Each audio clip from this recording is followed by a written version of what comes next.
free money that they don't have to pay back. Realtors know these programs. Bankers know these programs. Having that relationship, even if you're not ready to buy a home now, if they know what you're looking for, they can kind of keep on the lookout for you and help you when it comes time for that. A financial advisor, this is one that I love to have. People think you need a lot of money to see one. You don't. If it's $20 a week or whatever it might be, working in an investment fund, they're the experts. I don't have time to sit and learn how the market works every day, but I might pay a person a very small fee to have them manage it. And they're only going to make money if I make money, right? So it's one of those things that I think having these experts on your side are going to help you achieve your long-term goals. And then lastly, you want to trust but verify.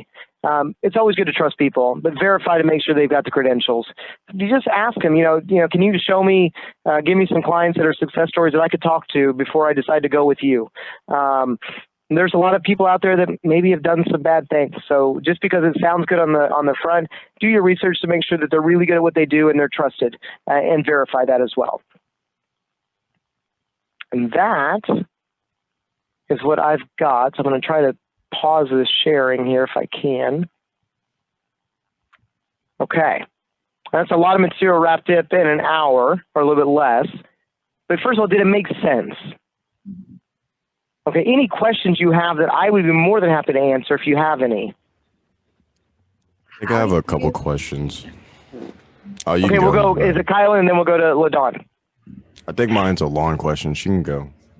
Mine might be long too. I was going to ask how you research and verify that someone's trustworthy, like a financial advisor. Yeah, so a lot of times they will give you their credentials, like their financial advising number and things like that. You can usually search them on, you can search them on Google. You can ask them if they can speak to any of your clients as a reference. I'll tell you, if I have an advisor that I work with, I'm telling everybody about that person. If they've done well for me, I'll be happy to share it. I may not tell them how much I have invested or things like that, but most likely that advisor will give you recommendations on who you can go talk to and just to get some information from. I think referral sources are the best word of mouth, to be honest.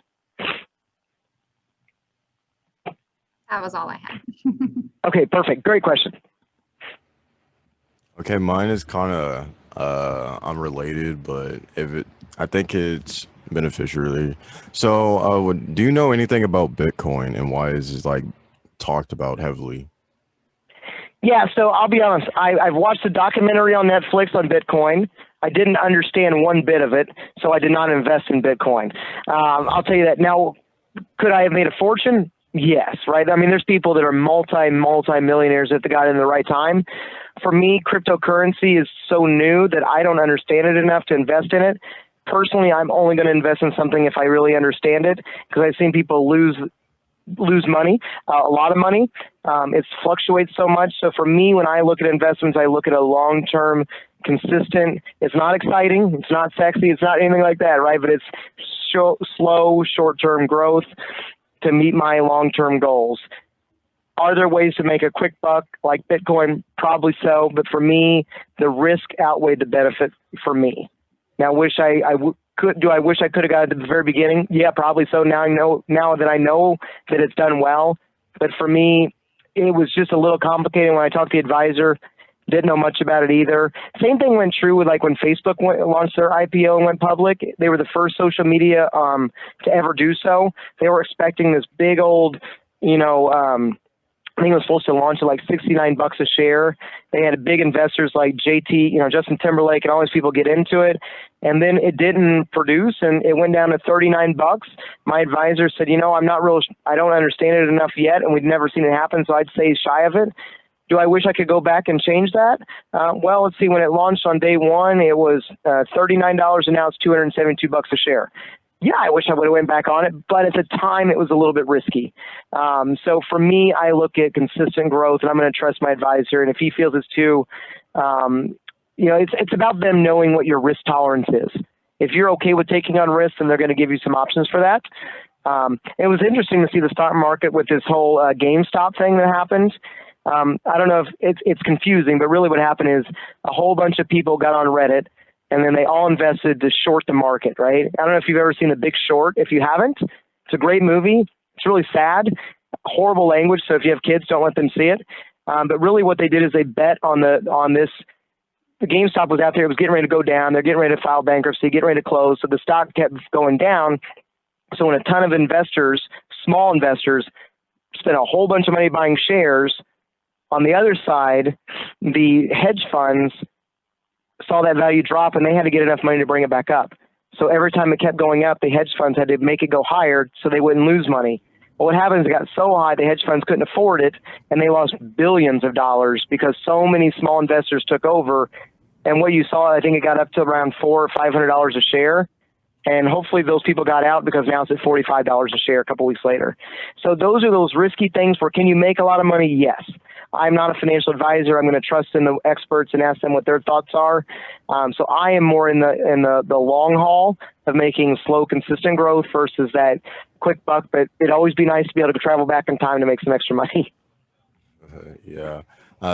Did you mention that we're going to talk about investment like accounts? Yeah. So let me see here, because I know we've got workshop 2 is going to be managing debt and responsible borrowing. And then workshop 3 is going to be achieving financial goals about building wealth. So I would imagine that we'll get into some of that in that third section there. Okay, that was all the questions I had. Thank you.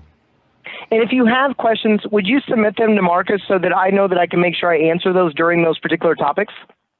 All right, that'll be perfect. Great. All right. If nothing else, I'll turn back to Marcus. I appreciate your all time. We got it done right on time. How about that? Yeah, we're right on the money. And Pun intended. I have to say, like, I have to say, every time that I've heard Ben speak or we've had a workshop with you, I always pick up something different that makes me call my personal banker or my financial advisor or my insurance agent. And I'm like, hey, why aren't we doing this? Like, we need to change some things right now. So I say that because it's never too late to change your financial strategy or to change your buying behaviors or your saving behaviors for your financial success. And Ben laid out a ton of really helpful hints. Like, there's some that I've heard you say before, maybe about 5 years ago, I think we started doing this, that I've started doing and I have been doing ever since. Like the thing you teased about college savings and for your kids in the future, I've been doing since my daughter was born and my son was 2 years old. And I don't even look at that account anymore. Like, I just let it run and let my paycheck pay into it. And it's relieved a ton of stress for me and my wife. So good. That's a really good tease. So I hope you guys are on that workshop so you find out. Here, and I will do this, Marcus. If they want to like see an example, here's the blog in the chat function. And if you like these types of things, I try to write blogs on topics like that to try to make them simplified. And this is no way plugging the bank, so don't take it that way. But if those things interest you, I kind of lay out all the plans. And I'll be honest, I tell you exactly how I do it with my personal life. I'm not going to teach you something that I don't do. But you can use that link and then follow additional ones on different topics that are of interest to you. So I love to hear that, Marcus. And to your point, when sometimes we hear things that might remind us, so my always recommendation is when it's fresh in your mind, act on it, because what it's going to happen is we're going to get back to regular life in an hour, right, or a half hour. So if you have things that are of interest, write them down and make sure that you act on it so we don't delay that further. So to Marcus's point, he was able to act on it, and now he's got it in a routine where he doesn't even miss it, doesn't even see it, and he can see that balance grow over time for his kids. Oh, yeah, and it's fantastic. And again, that is a fantastic resource. I've been to that website that you put up, and I've read that blog. So it's really good reading if you guys have time. And those that are impact scholars, like if you read it, I'd love to have a discussion with you when we have our advising sessions about what you read there and what you may have learned. But if there's no other questions, I know, Ben, you have a very busy day and a packed schedule.